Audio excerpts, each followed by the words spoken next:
Damn, son, where'd you find this?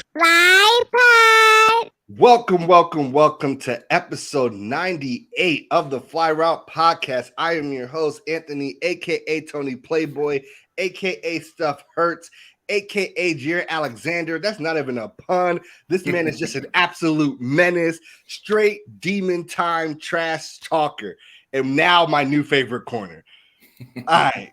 I'm here with the guys. Y'all got any AKAs for yourself? It's T.O., a.k.a. Twig Street, baby, a.k.a. mac and cheese, no coordinator needed, rocking all season. What's up, Sam? A.k.a. just, a.k.a. me and T.O. are playing in the finals of the Fly Route Fantasy League. So let's go. Let's go. All right, we got an exciting show for you all, breaking down the Week 18 action, as well as getting into our NFL awards for the season. Before we get started, make sure that you like and follow on whatever platform you're listening, Twitter, Facebook, IG, YouTube, etc., Spotify, all that good jazz. We are live every week, 6:30 Eastern Time. Let's get right into our players of the week from week 17 with T.O. The Fly Route Pod. Yeah, so right into the players of the week, we're going to start on the offensive side of the ball. We got Mike Evans. Like this was a no-brainer this week. Mike Evans, man. 207 receiving yards, 3 tubs. They looking like Tom Brady and Randy Moss out there. So we're going to give it to my boy Mike Evans. Also, this is his 9th straight 1,000-yard season. So definitely big ups to Mike Evans on a big accomplishment there. Honorable mention, we just got Austin Eckler, 161 scrimmage yards, 2 rushing touchdowns. Also for him, a big achievement as well, 103 catches on the season so far, which makes him the 5th running back ever with 100-plus receptions in a season. So big ups to Austin Eckler as well. On the defensive side of the ball, we got Sam's man, Cam Jordan, with 3 sacks, a forced fumble, 5 total tackles. Big achievement for him as well. 115 and a half career sacks. He passes Hall of Famer Ricky Jackson, who sits at 115. And he also moves into the Saints all-time leader in sacks. So big ups to Cam Jordan as well. Okay. We got Kyle Duggar from the Patriots as an honorable mention here. Him in / defense because they've been holding it down for the all season. He got his 3rd defensive touchdown, which was a pick 6, which keeps the Pats in playoff contention. So big ups to Kyle Duggar and his playmaking ability. Special teams player of the week, we got Keyshawn Nixon, who had a 105-yard kickoff return touchdown, which is also the longest scoring play of the season. So don't know if y'all got to watch that live, but it was pretty lit, not going to lie, and that blowout win. Also for them, for special teams player of the week, honorable mention, we got Browns punter Corey Bojorquez, who kept the Commanders pinned in their own territory for most of the game. He had 2 punts inside the 20-yard line. So big ups to him as well. Hey, hold on. Sam, you remember last week when we talked about starting Carson Wentz over Taylor Heinicke, and you were like, bad move. I don't know. Maybe the coaches see something in practice that we don't see. We have seen enough film on Carson Wentz. Time out. First of all, it's an issue because your head coach don't even know y'all about to be eliminated from the playoffs. So you know damn well you should be playing Carson Wentz anyway. Like, facts. I was like, this is a terrible mistake. They're going to cost us something. It sounds like maybe they see something in practice that we don't see. We have seen enough film on Carson Wentz. We have. Hey, it's the last time I'll defend him. I'll tell you that. Hey, last season they got knocked out the playoffs by the Jaguars. So facts in a must-win game when the Jaguars couldn't even look. The only good game the Jaguars had all season was like that ridiculous game against the Bills. That's what I'm saying. They weren't even. They had talent, but they weren't the same team they are this year, last year. Mm-hmm. So it's just insane for him to, to be this at this point in his career, this much of a choke artist. Honestly, like, you just are what you are. Like, that's cool. Sometimes you are just what you are. Maybe it's coaching. Doug Peterson had him MVP level, so maybe it's coaching. Mm-hmm. And they thought he'd return to that form with Frank Reich. How did that go? Also, Doug Peterson also couldn't get him back to MVP level, and that got Doug Peterson fired, and then they traded Carson anyway. So, look, I'm just saying, like, I ain't gonna lie, they've been having some good coaches in Philly because now you got Nick Sirianni, but Doug Peterson honestly was a really good coach. But if they had Doug Peterson, would they be undefeated?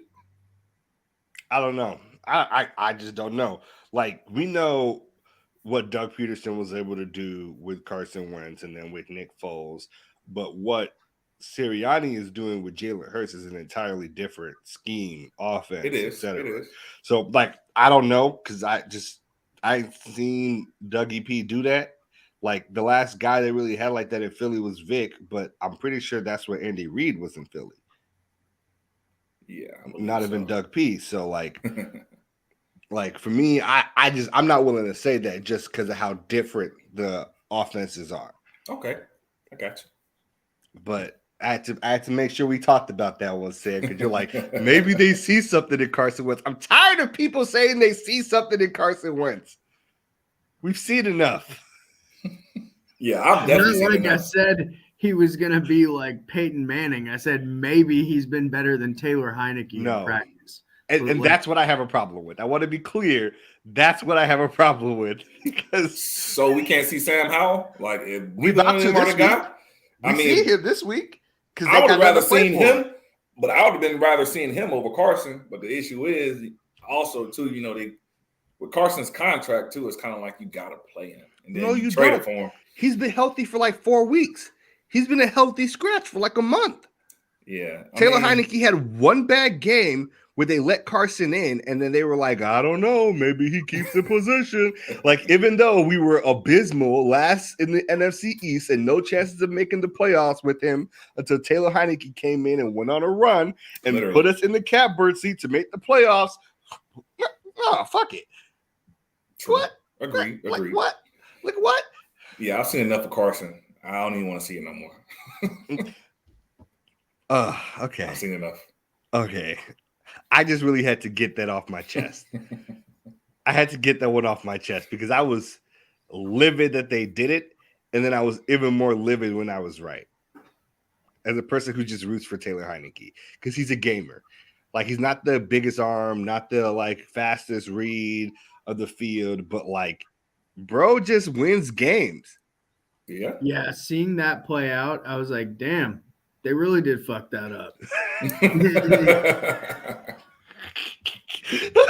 Yo, I mean, hey, the honesty is really where it's at, yo.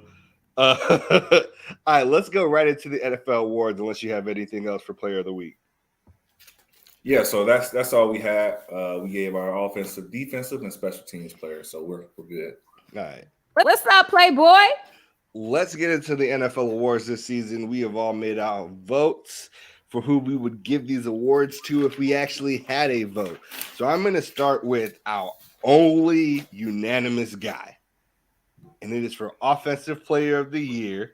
Yeah. And it is for Justin Jefferson. Like, who else could it be? All three of us voted for him. Dude has over 1,700 yards, 124 catches, and 9 total touchdowns.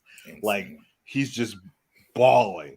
Like, if it wasn't for Jair Alexander actually just like crushing his soul last week, he could have had a 2K season. No. Facts. Yeah, like he was on pace for a 2K season, and Jair Alexander said, "I'd be like, he a good player." He didn't have any receiving yards until the third or fourth quarter. I was like, when I saw that, I was like, "What?" Yes, sir. That man, Kirk, was selling, but Kirk, he was selling too. Hey, it looked like Jair Alexander put that man in handcuffs. Kirk had nowhere to go. I think like Justin ran like 31 routes, and Jair Alexander was on him for 20 of them. Gave up one catch. That's what we want to see, though. Like, you got to see those, like, in prime time moments. It got to be iron on iron, man. It got to be like, that's what we watch football for. He called it a fluke game, and it showed up and backed it all the way up. He said he's a good player, but I'm a great corner. He said, "Watch your mouth, calling me a good corner." Hey, that's confidence for you. Yo, my new favorite player. That dude is absolutely crazy. All right, let's get into the MVP race because we split on the MVP race, and here's where it's at.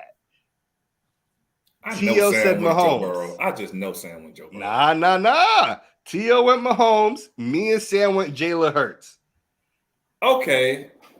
It's a 2-1 for Hurts. I was saying Jalen Hurts before the season started, at the beginning of the season. Yeah. It's just the thing that gets me with Mahomes is that he really is doing it without Tyreek Hill too. Like, okay. I mean, but Jalen Hurts is definitely balling. He deserves. Like, I can see them being like 2 finalists. I can see that. So I think Jalen Hurts and Mahomes were neck and neck, and I think Jalen Hurts actually took the lead when he stopped playing games. Because the knock on him was his team is so amazing, Mahomes' team is not, right? And that his team is carrying him to all those wins while Mahomes has to carry his team.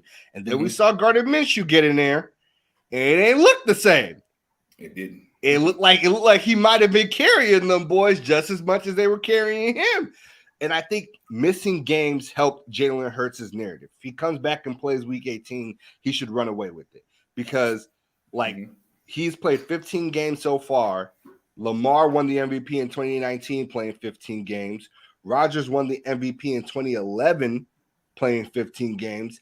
And 15 guys have won the MVP playing 14 or less games, like OJ, Walter Payton, Jim Brown, Emmitt Smith. Like Elway won it playing 12. So it's Hurts for me. Like I can't. I can see that though. I can see it. Mm-hmm. I don't disagree with that. I really don't. Okay, that's vibes. Let's talk about the next place we split. And you know this split is Defensive Player of the Year, T.O., because you were almost on our side. It was almost unanimous. Go there. It was almost unanimous. Yo, so I'm just glad I wasn't the only one who voted for him. Thank God. Hey, listen, you seen the text message. It just don't sit right with my spirit. It don't sit right with my spirit. T.O. has made a moral decision to not vote this man for Defensive Player of the Year. I thought about it the same way. I was like, Can I do it? Can I do it?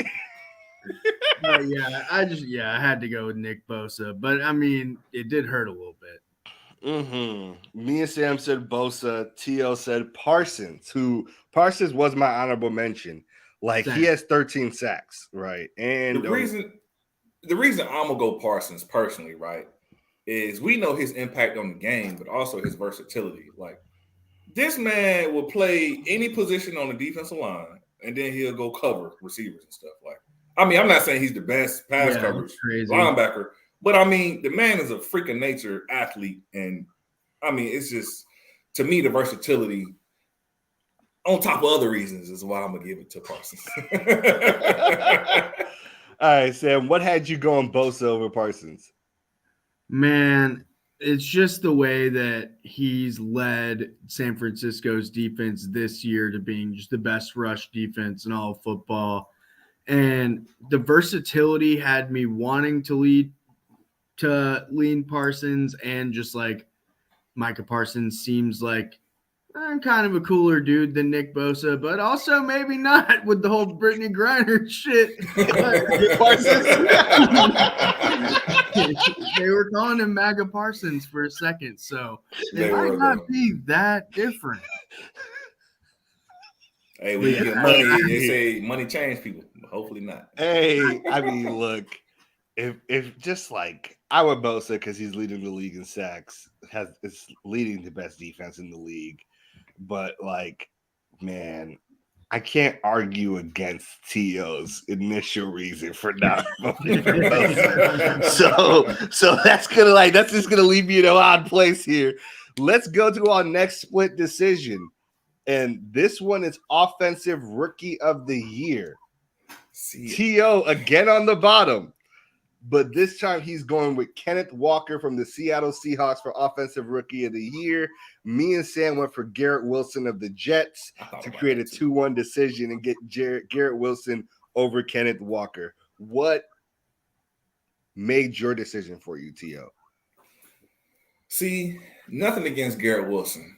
I feel like he's a really good player already, in the league. Does a lot for his team, definitely. I just feel like Kenneth Walker has more of an impact on his team than Garrett Wilson. Now, it could be quarterback play definitely plays a big factor in that. I would definitely say that because we all know Zach Wilson is incompetent, right?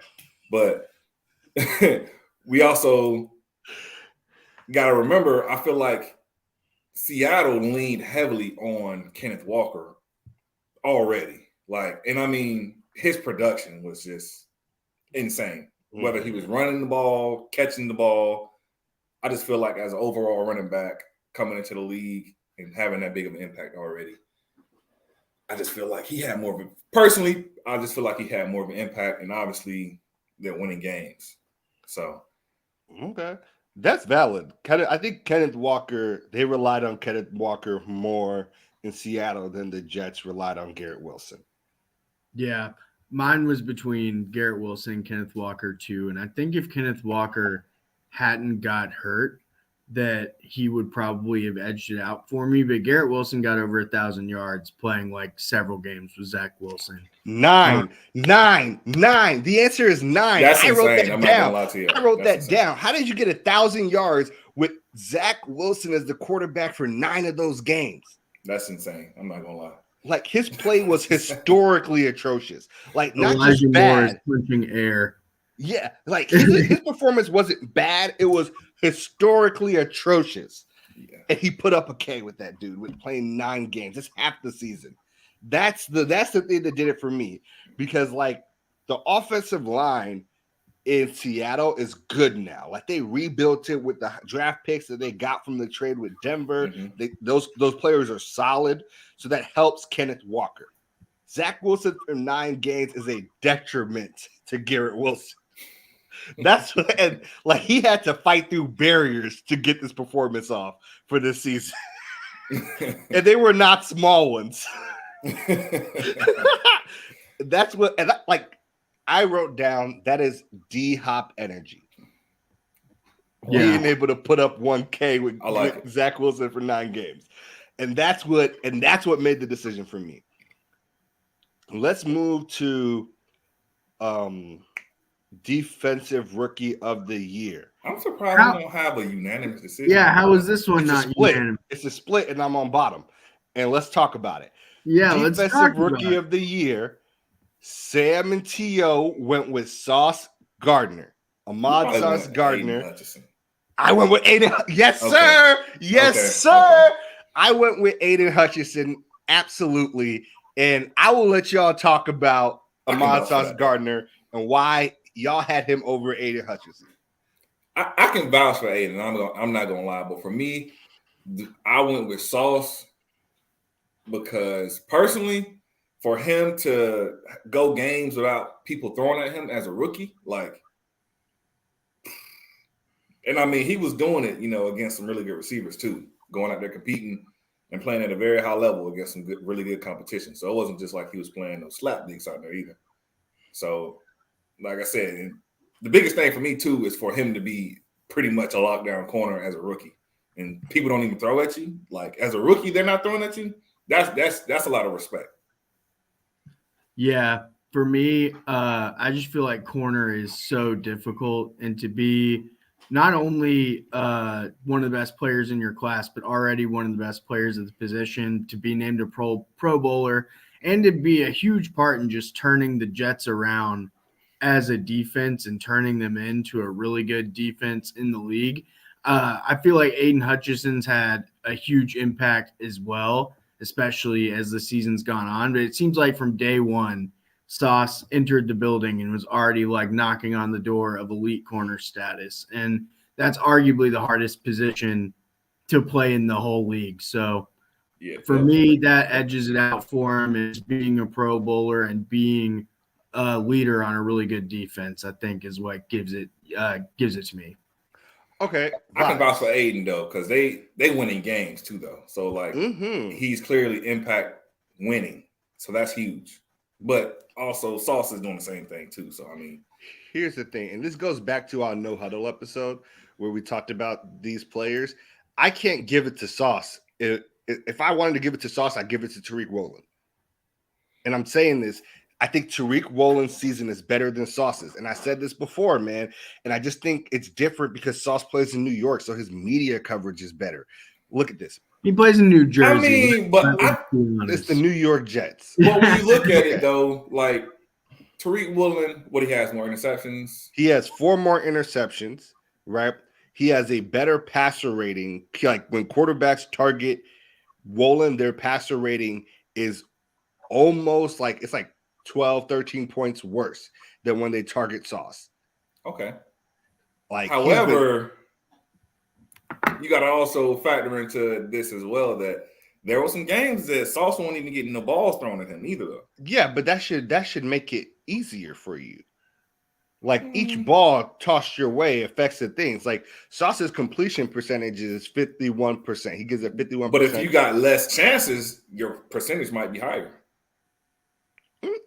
Hey, look, that's the thing for me. I think they're just so close. And also, like, Woolen has scored in the TD this year. That Aiden Hutchinson, for me, is just different, bro. He has 7.5 sacks, 3 interceptions, which also is somehow more than Sauce Gardner.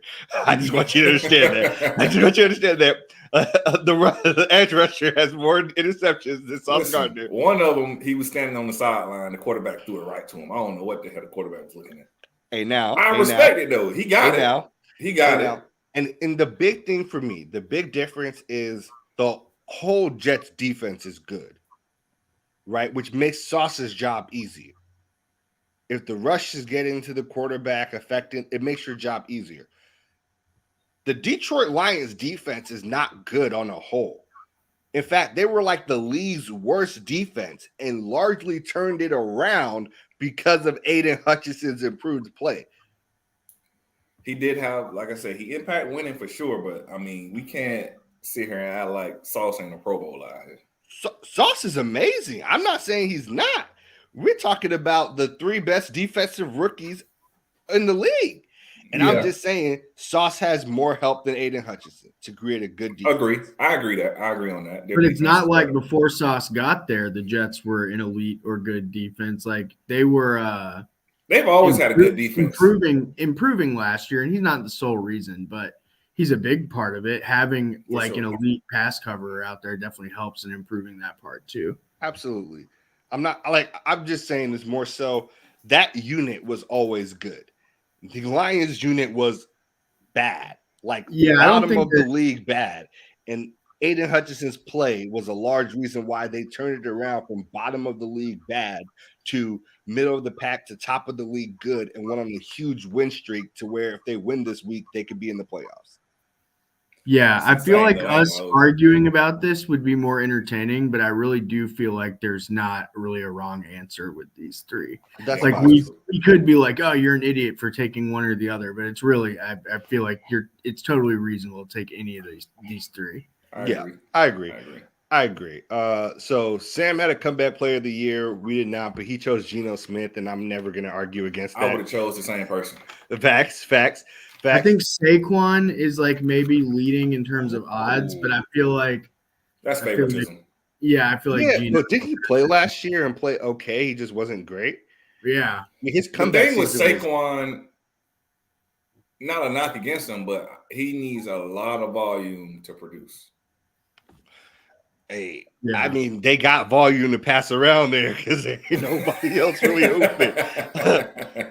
Sam had a coach of the year. I had a different one. T.O. will tiebreak. Okay. All right. Sam had Nick Sirianni. Okay. What's your arc for Nick Sirianni, my guy? Man, the Eagles have just looked incredible all year, and he's just one, my dad taught with his dad at Southwestern High School in upstate New York. His dad was a football coach there, so a little bit of like favoritism or my a little bit of favoritism there. But regardless, I just feel like they've just been a machine this year, and there were a lot of questions coming in whether Jalen Hurts was good enough to live up to the weapons, to live up to the hype. And I feel like the system that they've put in place has ensured that, one, they were right to see that how good he was going to be. But even if he wasn't amazing, the system that they've set up in place means that he can just be good enough, and that offense will still thrive. He is able to score points in a bunch of different ways, on the ground, in the air. And I think that them going to get him weapons and just like plugging them in the right way, and it resulting in them being the most dominant regular season team up until the point Jalen Hurts gets injured a few weeks ago.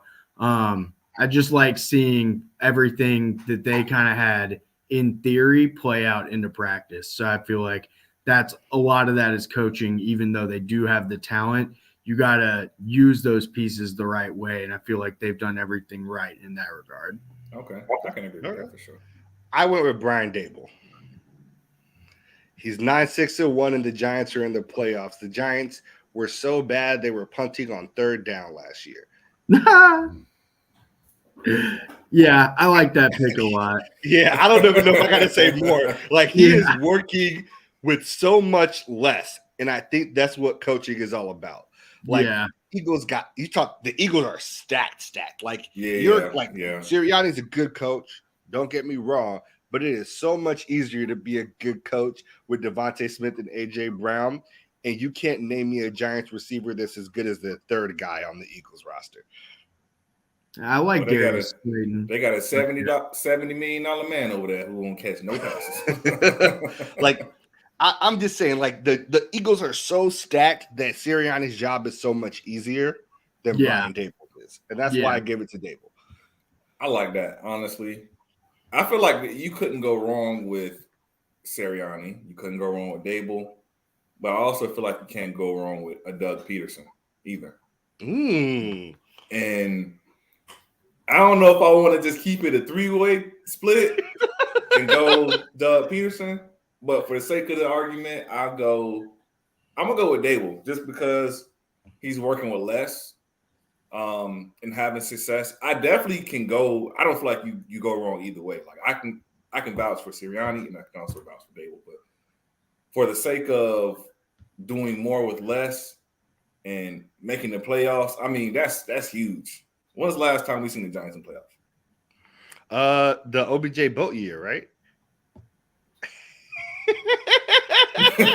That's a long time ago. So I just feel like doing more with less, getting them boys back into the playoffs is, it's insane. And I mean, Doug Peterson was doing his thing down there and close to getting them boys in the playoffs. So, hey, if they win this week, they're in. That's what I'm saying. They're close. I don't want to jinx them. Yeah, I don't want to go too far. I mean, okay, vibes. That's our NFL Awards slate. Holla at us. Let us know if you think we got any of them absurdly wrong. Let's move down to the news this week with Sam. Yep. So, like we say every week with the news, this stuff is always real quick. We will actually do the game of the week real quick. Who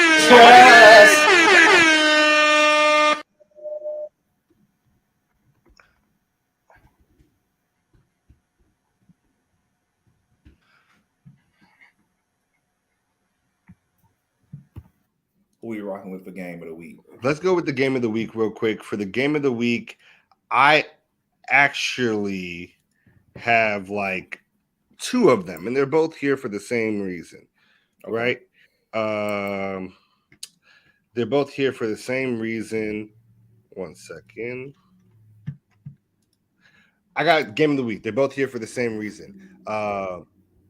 It is the first one is definitely going to be the Lions versus the Packers, right? It's a win and end game. the Lions and the Packers have both been very hot towards the end of this season. Like, they are really out here killing shit. Like, the Packers are in a win, and they are automatically in the playoffs. They don't need anybody else to do anything else. The Lions are not in the same situation. They need some help even if they win the game. And I just think that, like, this is a game where both teams are at their apex at the right time. Mm-hmm. You know what I mean? Like, at the right time, they are both really hot. And I think it's just going to be a good game. I think we all walk into this game thinking, yeah, the Packers have the Vikings number because the Packers have had the NFC North's number for such a long time that, like, what can you really expect from them? Mm-hmm. But I'm really going to think that the Lions are going to give it a really good fight. It's going to be a very close game, and it's going to look interesting. My honorable mention, for the same reason, is Titans v. Jags, but it seems like Josh Dobbs is starting over Malik Willis again. That's a good move, though. I'm not gonna lie. Let me hear. Josh Dobbs looked really good last week. Like, I'm not gaslighting him. He looked really good. And then let's think back to when the Titans played, if I'm not mistaken, the Chiefs. They went the whole game without a receiver catching the pass.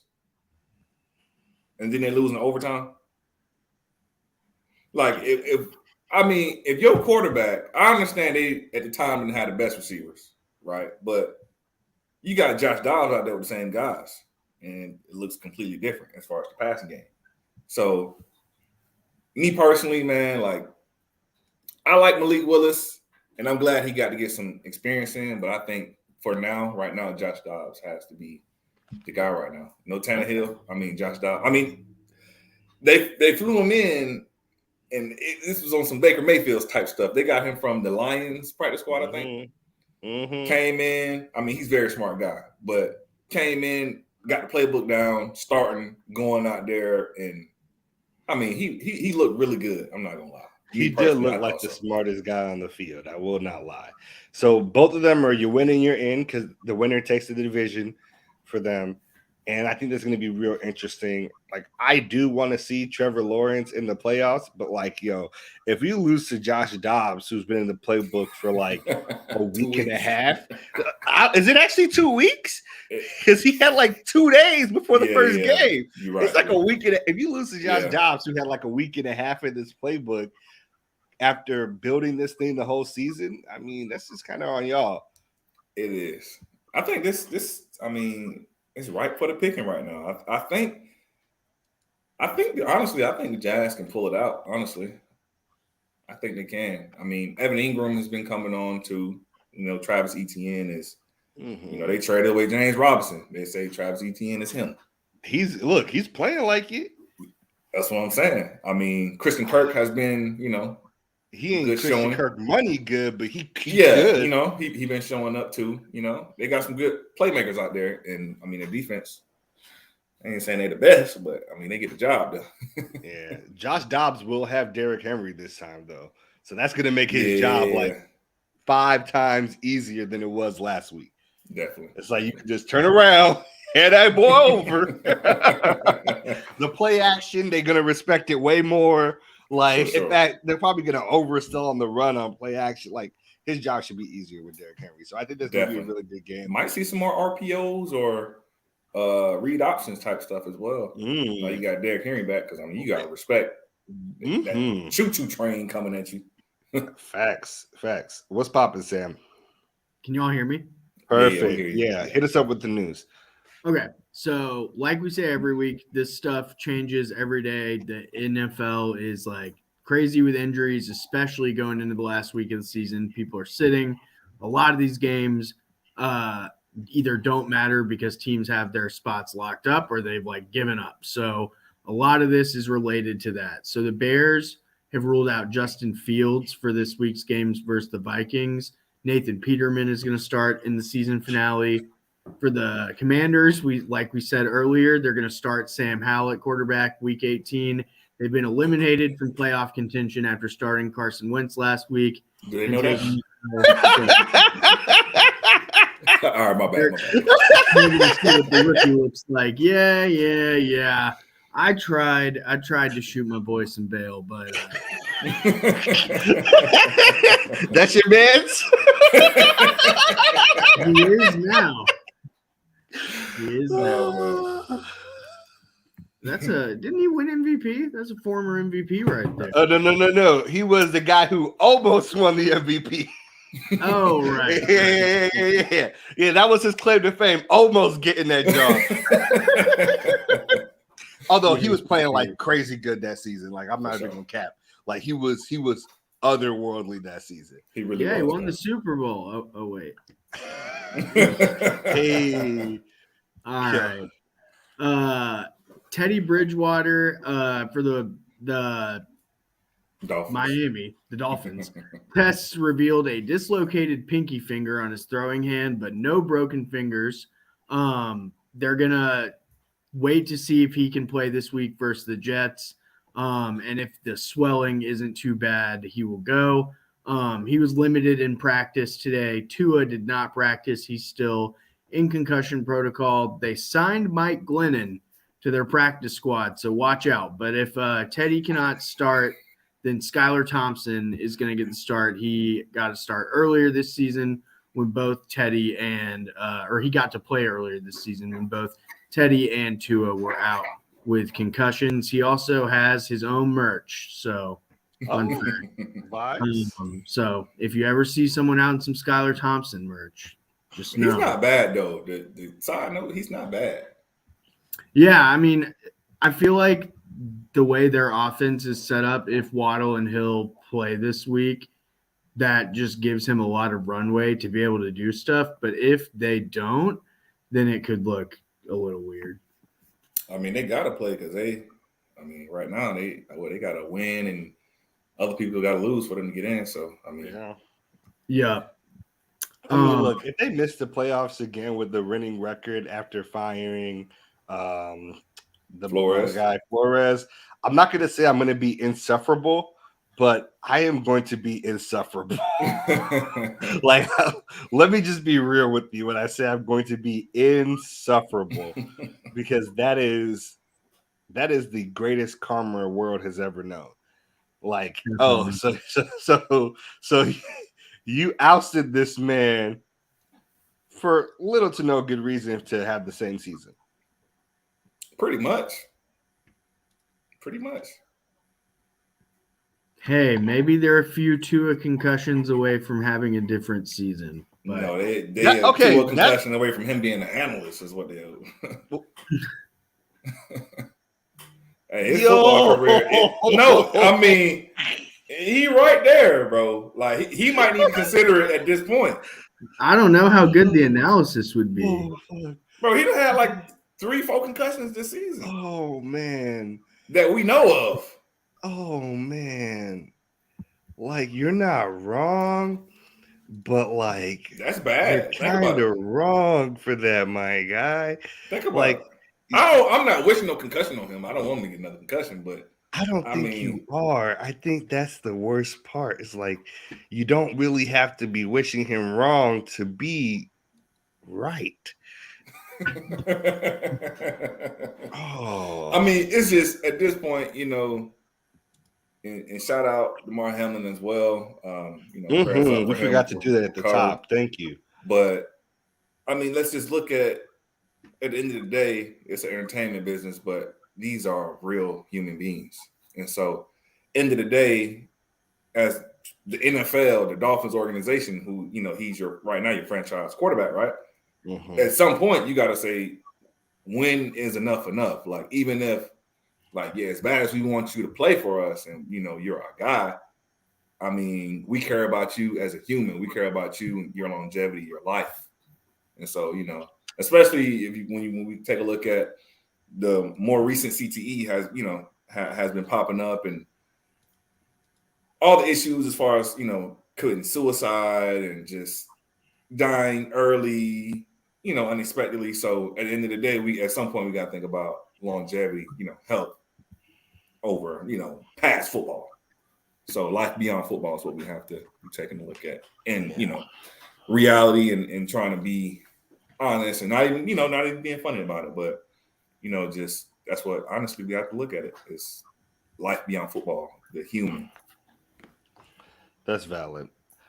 All right, where we at, player? The Cardinals have given up on their season. They have a ton of injuries. Kyler Murray had surgery for ACL reconstruction and a meniscus repair. They announced that surgery was successful. Colt McCoy has a concussion. He didn't practice today. James Conner didn't practice. Robbie Anderson didn't practice. DeAndre Hopkins is not playing Sunday in their game against the 49ers. Cardinals have given up after a really, really disappointing season. And they're banged up. They're all banged up at the end of the year. What would you know? Is he have a free agent after this season? I will check. That's what I'm looking at. Come Oh, to you New got it? England. All right. Come to New England, please. Hey, you did hear Bill talking to boy. He was like, "Hey, you know, I've always been a big fan of your game." Hey, you mean- I apologize. I wasn't familiar. I think he can get out. I think he can be a free agent, if I'm not mistaken, this year. I'll check. Definitely should leave. Yeah. For the Ravens, Potential out 2020. Oh, my bad. Go ahead. No, you're all good. I was just saying potential out 2023, 3-year, $54 million. So 22.6 dead cap. So I think he can. But is that an out for the team or out for him? I think that's an out for the team. I have to look. They're definitely not going to opt out of that if it's for the team. Most NFL outs are team outs. They don't really do It probably player is. options. Yeah. The player option is the NBA thing. Usually it's a team out because that's what's about to get Derek Carr. They have a similar style out in Derek Carr's contract, but they actually want to get rid of boys. So he's not unrestricted until 2025. So yeah, that'll do it. I mean, who knows? I don't think they're gonna rebuild anytime soon, so they're not letting my guy go. Yeah. For the Ravens, Lamar didn't practice today, still dealing with a knee injury. And Tyler Huntley was limited in practice, dealing with a right shoulder and wrist issue. They expect that Tyler Huntley will be ready to go in the game against the Bengals this week, but they have not said anything about Lamar's status as far as that game goes. So that'll have big implications. But what do y'all think the Lamar's free agency looks like after missing so much time? They don't change nothing. Anybody that has the opportunity to get him, I mean, you gotta try. Yeah, that's the truth. I think that's the real truth of it all. No matter what happens, Lamar is still Lamar. And it's not like he had an ACL tear. Yeah. It's not like he tore his Achilles. There ain't nothing that happened to Lamar that could ever justify changing your opinion on who he is as a player. I think he's just playing it safe, and that's why he's not coming back. Because so you think that too? He need to preserve himself because I ain't locked in no long-term deal yet. I'm not going to go out here and potentially, now I done blew my ACL or some significant injury. And end of the day, this man about to go on a OBJ tour. I mean, every team, I believe, any and every team that has opportunity will be trying to get Lamar because. But we know the Ravens will tag him. I mean, they done went and got Sammy Watkins again. This man don't want to be there. Who said anything about what he wants? I said we know the Ravens are going to tag him, right? They're going to have to pay him $45 million. And for some reason, they're going to pay that all guaranteed instead of just paying the long-term money. So, if they tag him and then they tag him again and then they have to give him that's the thing. The tag only works in their favor if you fall off. Yeah. They got to pay that man. And I don't blame him, honestly, because, he came out with a lot of proof this season. Came out and, he was MVP, towards the beginning of the season. And so, and to now to be at this point, I feel like, honestly, he's preserving himself. Y'all see that y'all need me. We not going to be winning games or winning comfortably without me. It looks like a shit show without me. So, Look, you're not wrong. I was gonna ask if you thought that was the case, but hey, you just came with it. So I think so. Why not? well, I'm not. Look, I get you it. think- I don't think. Look, Question: do you think Lamar feels like the Baltimore Ravens can win the Super Bowl? no. Okay, so why the hell am I going to be out here risking an injury when I'm trying to get paid? Hey, some people say love of the game. Some people say what's that He other love shit the they be game. saying? He love the game, but hey, it's business. Not for Hey, free. Hey, look, I ain't mad at It's a it. business I'm just move. saying, some people say love of the game. Some people say loyalty to the team, even though the team ain't really showing it to him. Like, It's always like that though. When you look at these franchises, whether it's NBA, NFL, it's always the team and the franchise being able to get over on the players. But hey, business is business. If you can treat it like business, why can't I? That Kawhi is the main. Look at Kawhi, Mr. Load Management himself. yo, Business is business. Hey, I'm gonna preserve my body. That's what he say, right? So hey, why Lamar can't do it? look, I'm not gonna say Lamar can't do it. I'm just saying, like, what am I trying to say exactly? I'm trying to say that if it was ever confirmed that that's what Lamar was doing, it is gonna be like it's a firestorm in the media. That's all I'm trying to say about it. Like, if like we can ever get like OG confirmation on this is what Lamar was actually doing, it's a firestorm. It will be for sure. But hey, business is business. I was hurt. Business is business. You can't start with I was hurt and then be like, but you know, business is business. Hey, you can be both. Why not? I was hurt, but also I'm trying to lock in this long-term deal. Like, I don't got to tell you that. You know I'm just saying, if you hurt, ain't no reason to say business is business. That's really what it is. If you hurt, there ain't no reason to say business is business because, like, I'm just hurt. There ain't nothing else to talk about. That's true. But we done seen guys sit down and not play until that contract get done. Like Debo was about willing to do it this year, and I mean, you got plenty of other players, the same way. So, and I respect it honestly. Like, hey, at some point, we got to stop giving all these franchises and teams all this power over the players. Like, it already starts with, first of all, you don't even get to choose where you get to go. Like, going to college, for example, I can choose where I want to go. Yeah, but that's all sports. Like, that's just like there's no way to make a competitive league without. I'm just saying though, like, as far as that goes, and then hey, like, I'm a free agent now, or I'm about to be, and you tag me. Mm-hmm. I don't want to be here no more, and you tag me. You don't respect me. I didn't carry this franchise. You don't want to give me a long-term deal. That's what I got to say about it. It's crazy. I'm with you on that. I'm with you on the tag stuff. Like, I've called the franchise tag indentured servitude. People really did not enjoy that metaphor. I still think it's very apt and valid. Like, the franchise tag is indentured servitude. It's very well paid indentured servitude. While we talking about this, right? Quick off topic, but on topic. Mm-hmm. Is it safe to say that Devontae Adams is gone as well? If Derek Carr is gone, I believe he will request a trade. And by request, I mean demand. And by demand, I mean...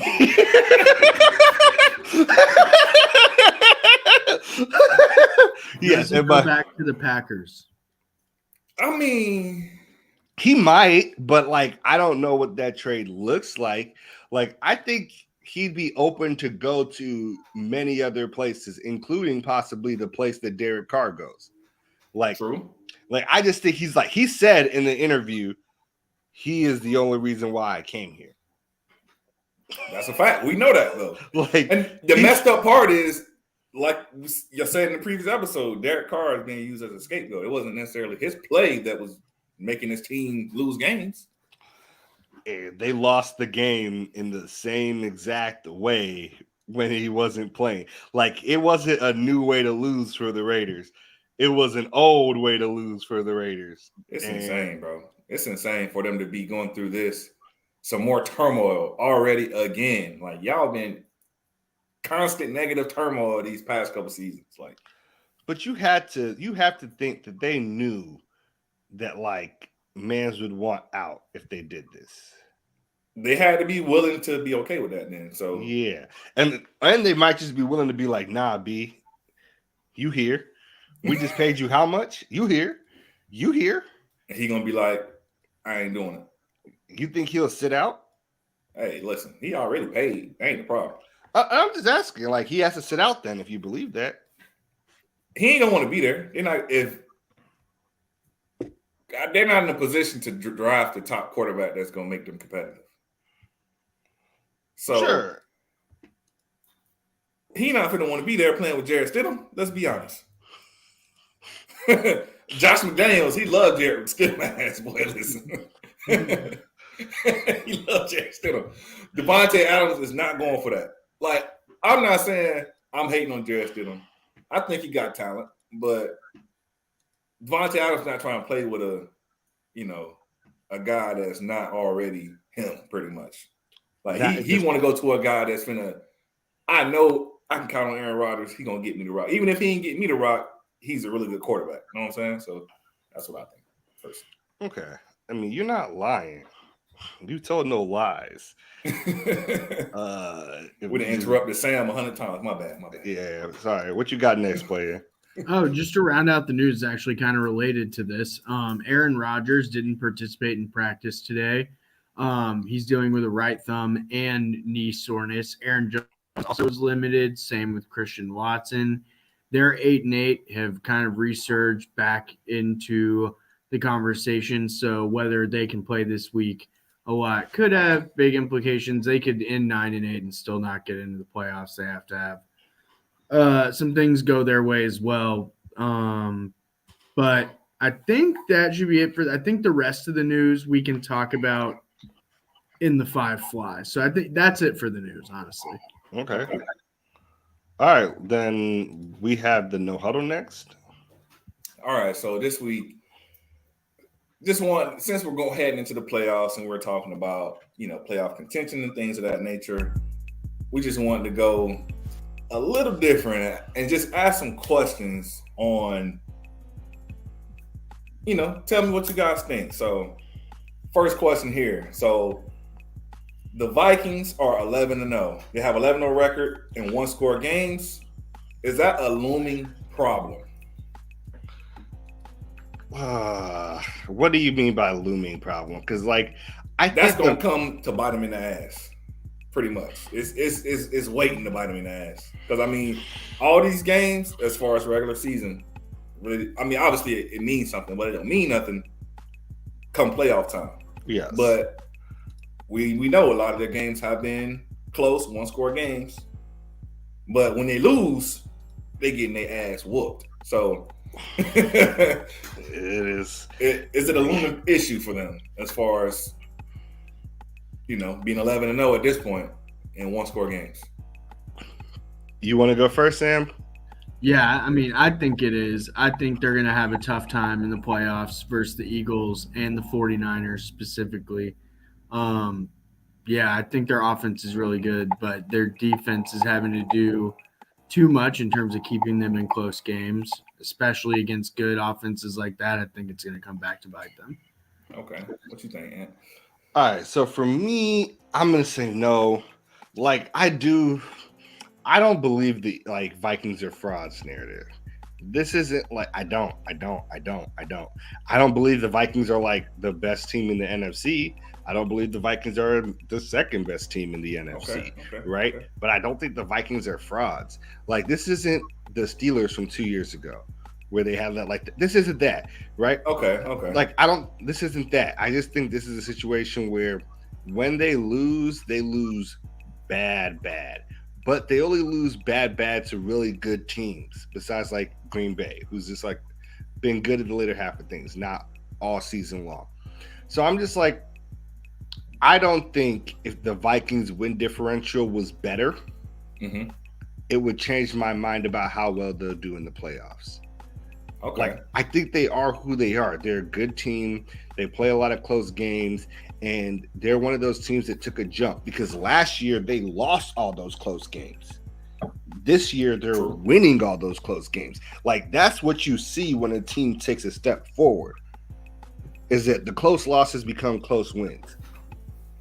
They're still close, though. They're still close. They are still close, and you are not wrong. But that's what I'm just going to say. Like, if the game is close in the playoffs, at this point, you should have faith that the Vikings will win it because that's what they do. But their issue at the same time is playing against good teams. Look, they beat some good teams, lost to some good teams. You are telling zero lies about that, right? I'm just like, I'm not willing to panic on this shit. Like, it's just not that serious to me. I feel like they're going to be all right. My thing with the Vikings, I feel like they go as Kirk Cousins goes. And that's a problem? That's a problem. That's a problem. I knew you were going to say that. I just don't have no faith. In Kirk Cousins, like, this got to be it, bro. There's no way y'all bring him back. Like, you don't like his chain? Hell no. Okay, who they getting instead? I don't know, but Derek Carr. Maybe Derek Carr and get Devontae Adams paired up with Jay Jettos on the contract. Hey, yo, if you could do that, valid. No complaints from me. But outside of that, like, I'm not. I'd take Jimmy G over Kirk Cousins. That's close. Not for me, bro. Like, I just like, is he really all that much better than Kirk Cousins, bro? Jimmy G win games.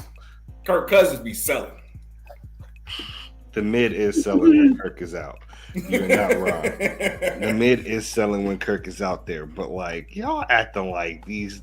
He put up numbers during the season, but isn't he like a fourth round pick? When it matters, we know who's gonna sell. Okay. I mean, look, I ain't gonna argue with you. Like, hey, he'll figure out a way to beat the Saints in the playoffs, though. Hey, they got something brewing for them. They got a vengeance for the Saints. So our next topic here is: are the Bengals the most dangerous team in the AFC? What you think about that, Sam? Yeah, I think they are. 9 out of their last 10. I feel like they were going to beat Buffalo. Yeah, I just feel like it's kind of similar to where they were last year. They're just the hottest team going into the end of the season, and they were able to turn that into a Super Bowl run when a lot of people thought they weren't better than, your Kansas Cities of the world. It looks like they're even better this year, so I think so. Okay, and what you think about that? Yeah, I agree. I can't shake that, man. Like, they're good. They're actually good.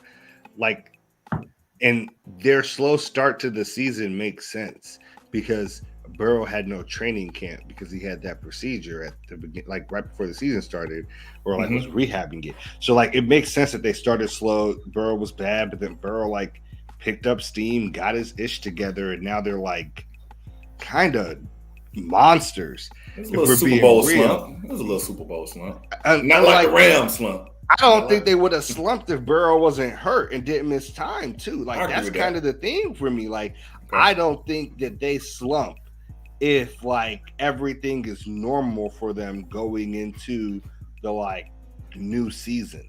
Like I don't think they slump in that situation, and I think that's the scariest part. Is that the only reason why they slumped is because he didn't have a training camp? Agreed. I also agree as well. I think the Bengals definitely are the most dangerous team in the AFC, and it's crazy because we gotta mention the likes of the Bills, the Chiefs, and that's just crazy to sit here and say like, yeah, they're the most dangerous teams when you have teams that's of that caliber in the AFC. Did the Bills scare y'all? I'm not so sure. The Bills were so much more scary at the beginning of the season than they are now. Yeah. Josh Allen started throwing picks like candy at a Halloween party. They're still really good, though. I mean, they're still. Of course. I mean that offense paired with that defense, like, fun fact, should still be true if I'm not mistaken. They're the only team that's had 100 rushing yards in every game. The Bills. Damn, That's I would never interesting. guess that at all. Me Yeah, either. neither would I. But that means Josh Allen is really putting in Him and special Devin type of Singletary are work. getting like 50-50. Yeah, But- that's some special work. But that offense paired with Josh Allen's playmaking ability, he just be doing some unorthodox stuff that you would just be like, sometimes, it's like, what are you doing? But then you'd be like, oh, touchdown. So, Yeah. And then obviously, we know how the Kansas City Chiefs be rocking. And it's just, the Bengals, honestly, they're a really good team. Like you say, they're just a really good team. They're clicking at the right time. And, I wouldn't be shocked to see them AFC Championship, Super Bowl potentially again. I wouldn't be surprised at all. So, I like it. Yeah, I'm with you. I don't think the Bills are bad. I just think the Bills are like, I still think they're scary. Hell, we play them this week, and we can't make them up. yeah, but y'all not good. So like, I ain't like that's not what we talking about. Like, just like we not gonna talk about my Bears right now because we not good. So like, all I'm trying to say is we decent. You know what I'm saying? We all right. And decent's gonna get you what? Ass whoop this weekend. But anyway, I'm gonna keep it a buck. We ain't making the playoffs, and I'm perfectly fine with that because our offense is some shit. I'm sick of it. I've been sick of watching it. I don't know. It's like Matt Patricia be over there twiddling his thumbs, just what play we gonna run next? You're just ready to not have to watch another week of it. Yes, I'm so ready not to have to watch the offense. Like, and I'm gonna say it again. Like, we look so much better as far as offensive play calling when Bailey Zappi was playing. Yeah, that was the crazy. play calling is night and day.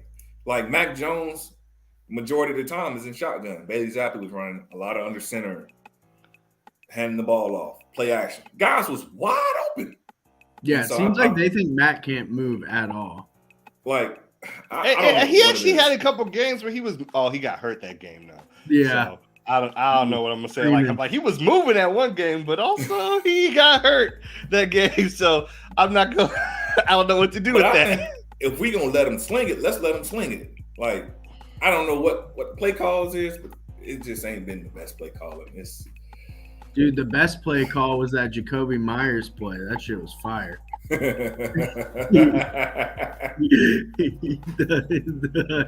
Throwing You it talking? back to Mac, but a forward pass. All right. Listen, we ain't gonna talk about these games because then Ramondre Stevenson fumbled next week pissed me off. We should have beat the Bengals, but it is what it is. So the last topic here on our list, which we actually talked about a little bit. So y'all feel like the Packers are the biggest sleeper heading into the playoffs. So considering they make the playoffs, I feel like out of the teams that are remaining, maybe they're the biggest sleeper. They're coming on here late in the season. You got guys like Christian Watson coming on. Alan Lazard, he just makes plays, whether it's run blocking, red zone threat. He's a big body. So what you guys think about that? Your favorite player play for them now? That was cute. Look, I think Green Bay is like only scary insofar as like they exist and like they're not terrible, but like what team? I think teams want to play Green Bay. That's what I'll say. I think teams would like to get the Green Cowboys Bay. don't. I don't think the Cowboys want to play anybody because they just not like that. So, like, let's just chill on the Cowboys. They just not like that. So, like, fine, not the Cowboys. But, like, I think other teams don't mind playing Green Bay because I think Green Bay as a team, even though their passing has become better, we know they have to run the ball or run the ball well to actually win games. Okay. And I think many teams are set up to kind of handle that run game. It's tough though. I mean, It ain't gonna be easy. Aaron Jones and AJ Dillon. It ain't gonna be. Listen, AJ Dillon a big dude, bro. I don't want to hit him 15, 20 times a game. He ain't Derrick Henry though. I can just mean, see them beating the Cowboys, like in my mind right now in the playoffs. I'm not going to respond to that because I agree. I've said nothing to the contrary. I have zero faith in the Cowboys. that's why I said they're the biggest sleeper. Cowboys supposed to be they're supposed to be one of the best teams in the NFL as a whole at this point in time. So, But you don't believe that.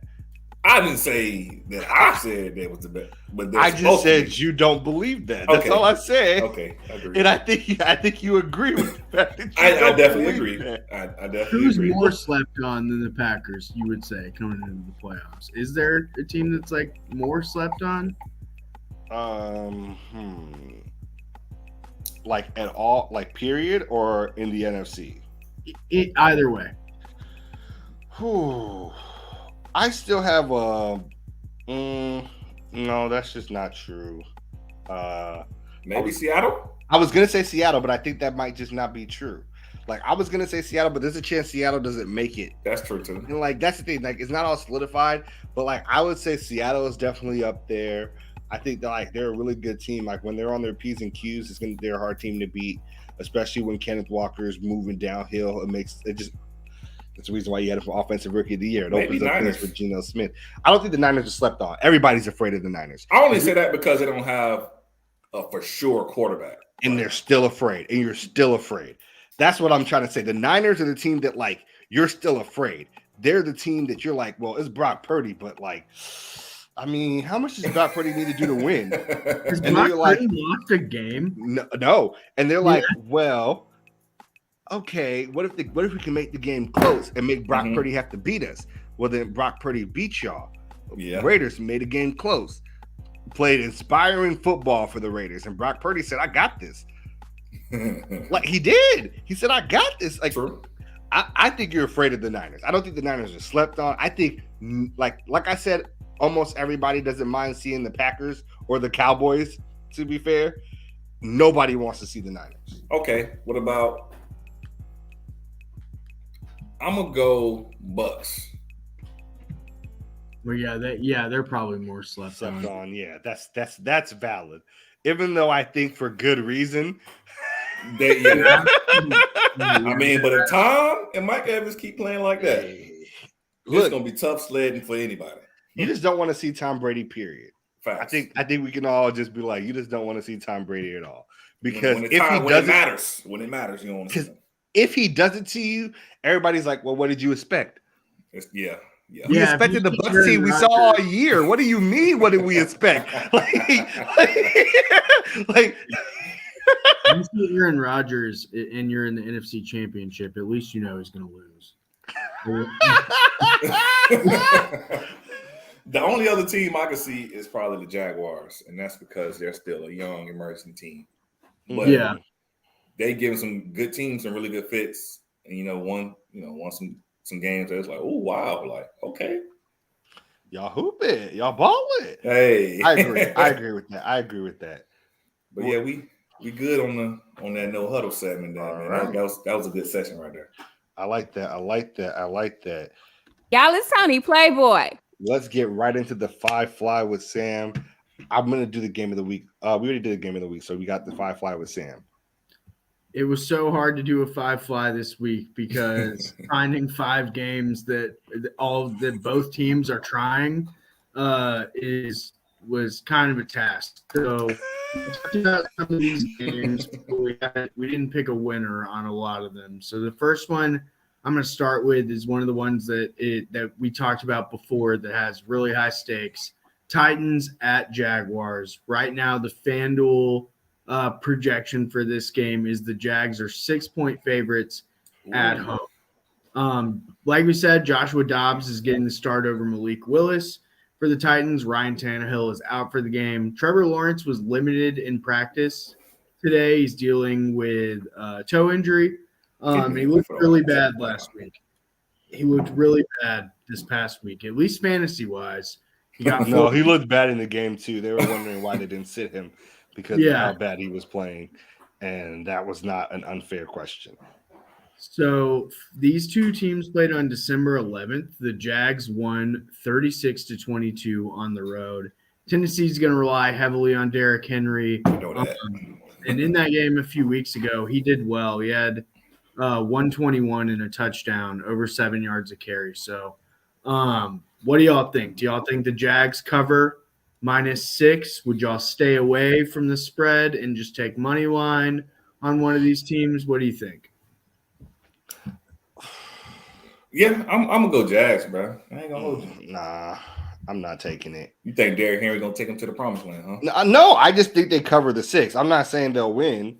I'm just saying they'll cover the 6 because, like, the Titans did look atrocious last week, but like they were also sitting a lot of guys, a lot of 4 defensive starters. Derrick Henry could have looked way worse, honestly.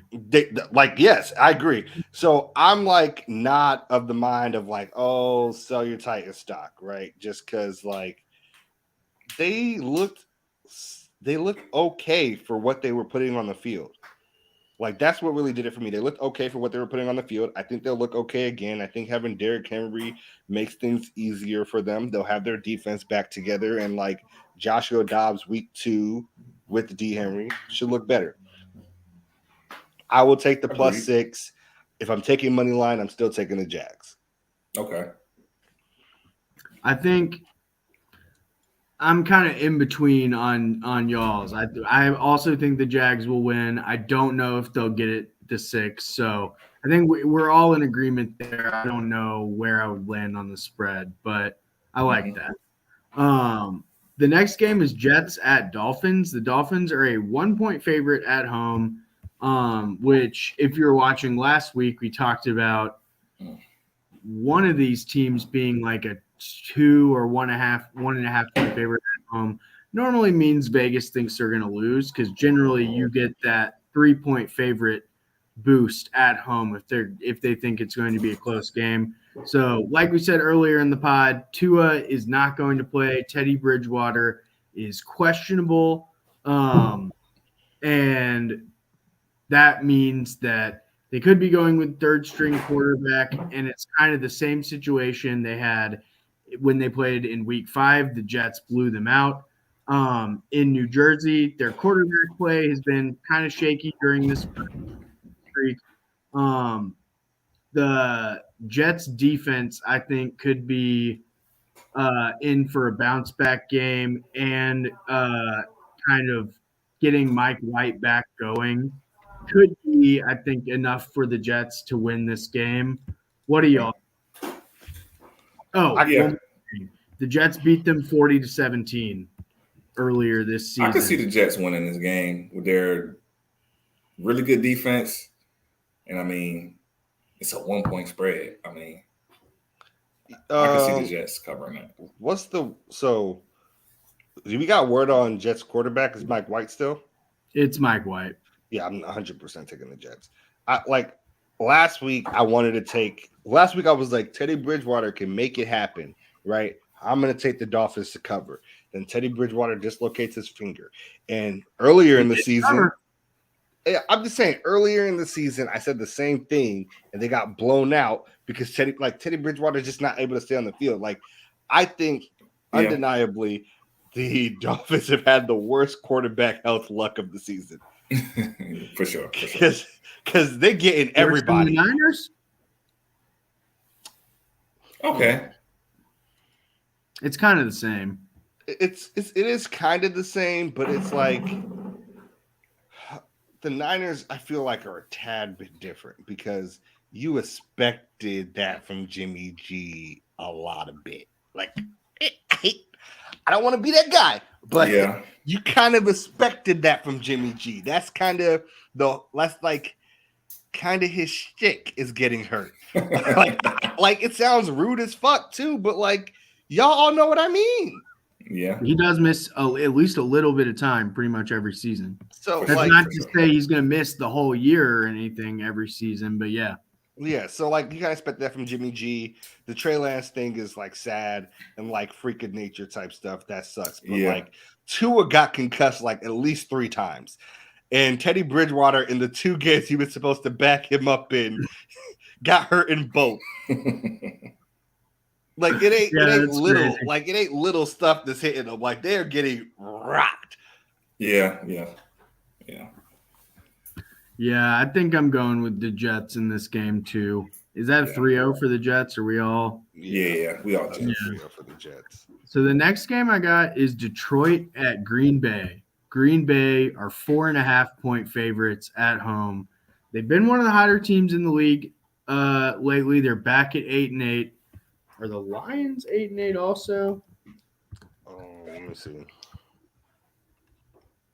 Yeah. So both of these teams are 8-8. This is like pretty much a must-win game for both teams looking to get into the playoffs.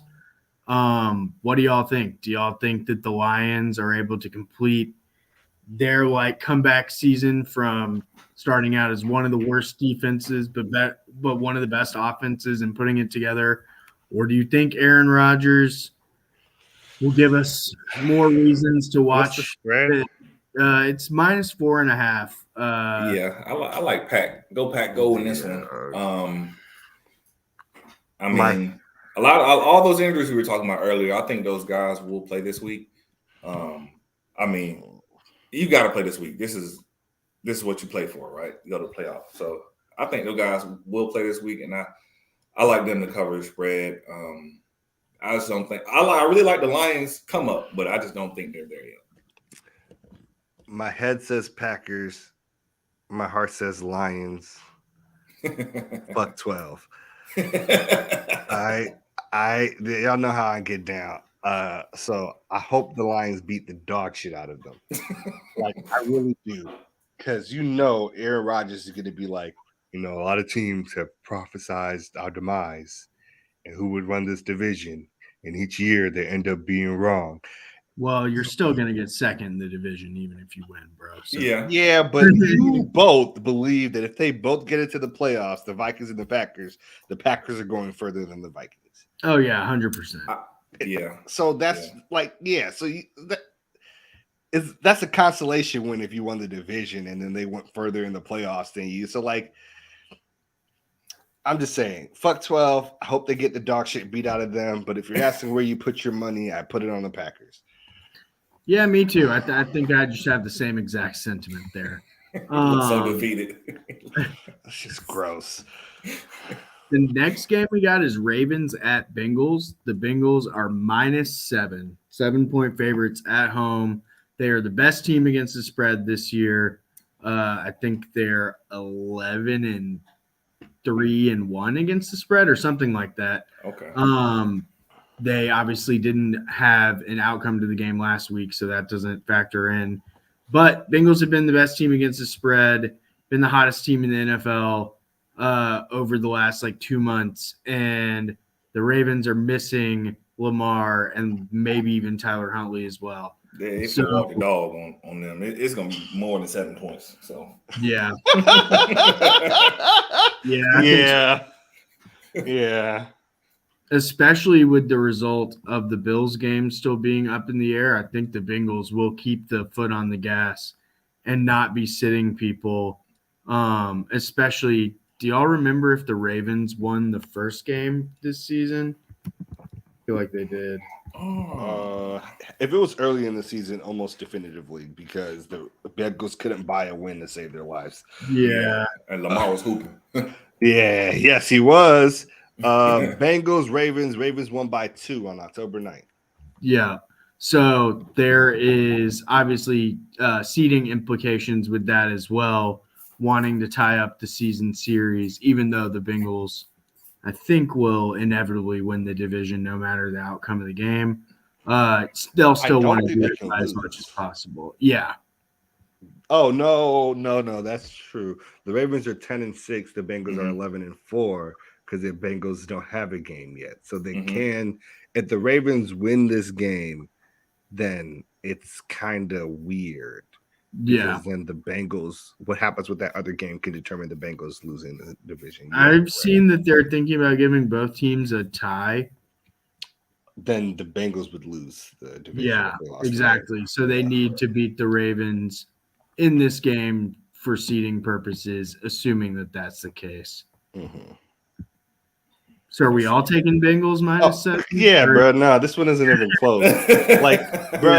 like I like Tyler Huntley. I don't think he's a bad player at all. I think the Ravens offense is constructed like dog shit. And the only reason why it was producing points is because Lamar Jackson is a generational talent. And Tyler Huntley is a great player. I got nothing bad to say about dude. He just ain't Lamar Jackson. And like, to be fair, nobody is really Lamar Jackson besides Lamar Jackson. So that's not on him. That's a fact, yeah. So like, that's just like a tough spot for him to be in. Like it's no good. It's no good at all. I feel The last game we got, Browns at Steelers. Pittsburgh 2.5-point favorites at home. 8-8, trying to secure the streak of 500 or better seasons. Do y'all think they can hold on to it, or do y'all think that Deshaun, after kind of getting back into a rhythm last week, can carry that over to a Browns win this week?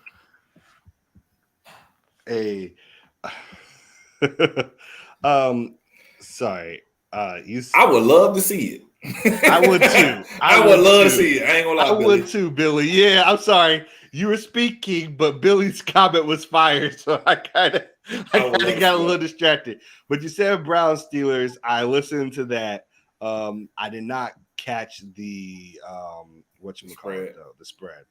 Oh, it's Steelers at home -2.5, favored by 2.5 points. I can see that. I take it because Mike Tomlin is not having a losing season. Yeah, he not going. Exactly the same reason why I was here. He's not going. Like, it's this close. He's not going. I think Deshaun had a good game, but who did they play last week? Like, I don't think they played anybody particularly impressive last week. Shoot, when they played the Texans, the defense won in the game because they ain't scored no points on offense. Exactly. The Browns played the Command. Bro, no. The Browns played the Commanders with Carson Wentz. Mm-hmm. I mean, Carson Wentz wasn't on defense. Yes, but we said this. We said this before that we feel like the whole Washington Commanders team plays better when Taylor Heineke is the quarterback. They definitely do. They like, I think he rallies that team and they respond to him in a different way. Like when Carson Wentz is fucking up, they're like, well, here go this motherfucker again. Like, this is gross. And what did we expect?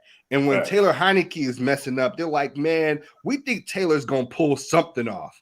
He's a gamer. Like, they're like, we think he's going to pull something off. And they still play hard. Like, I feel like Deshaun Watson had a good game. Good for him. It was against the Commanders with Carson. He haven't looked the same, though, since coming back. And I'm not putting a lot of stock into you beating the Commanders with Carson Wentz, who haven't looked good with Carson Wentz all year long. Like, they looked gross. Yeah. Gross. Like, honestly, I was never even thinking call for Ron Rivera's job until this game. That's how bad it was.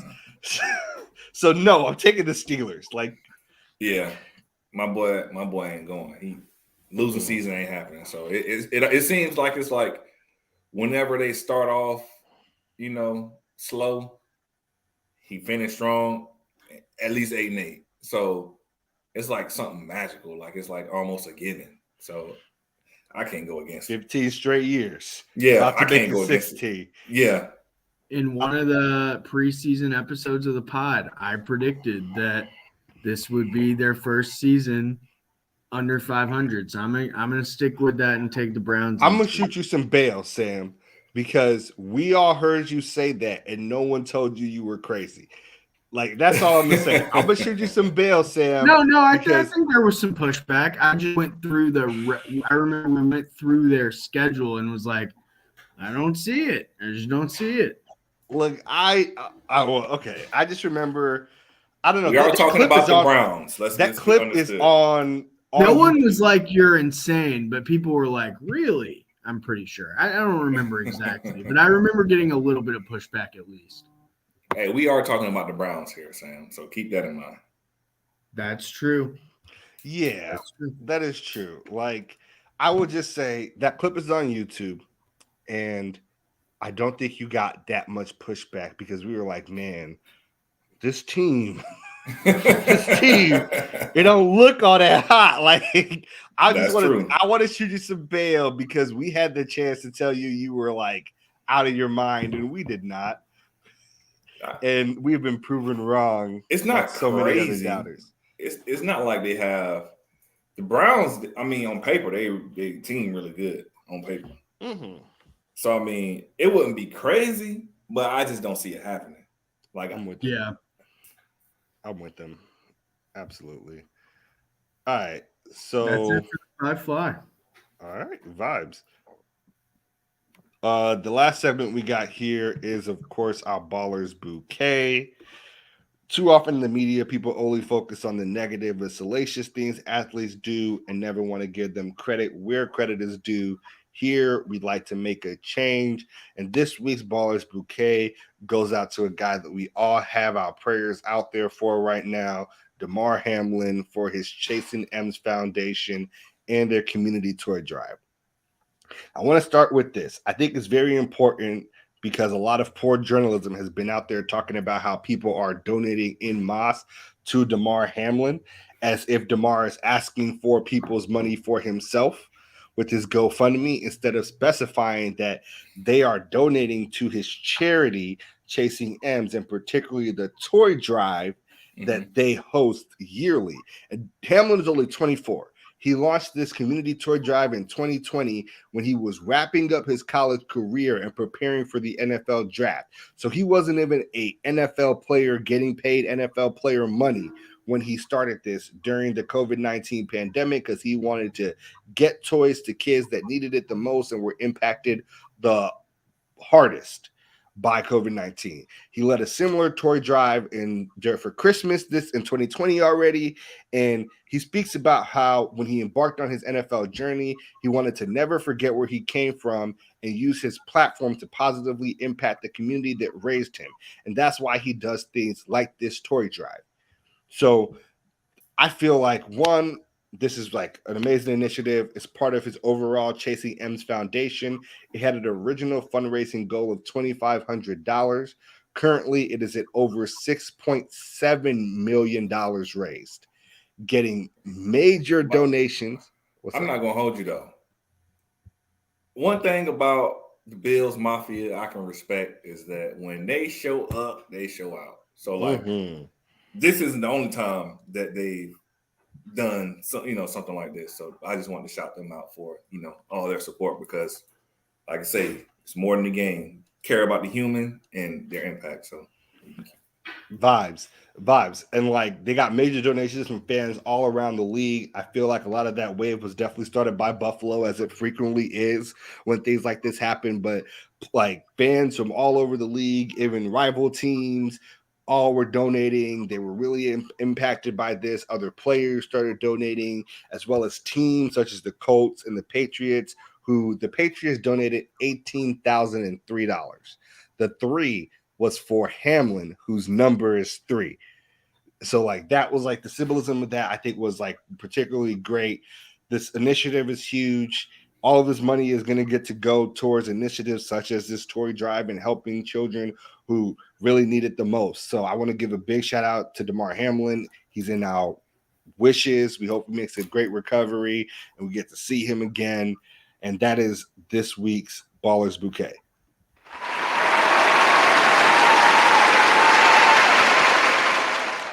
Biggest thing is he should be able to keep that going for years, especially with the amount of donations he got. So it's definitely amazing. And, it's awesome to see, like, if we can get more compassion like we saw on the football field as well, like where you saw like the teammates being embraced by their teammates, no matter if they're white, black, and what color. If we can get that in the world, then I mean, we money. Yeah. We money.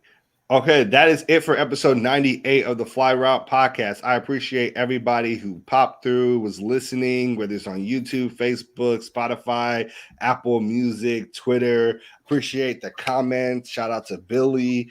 We really appreciate y'all, and we cannot wait to give you episode 99 in our NFL playoff bracket next week. The fly route pod. The fly route pod. The fly route pod. The fly route pod.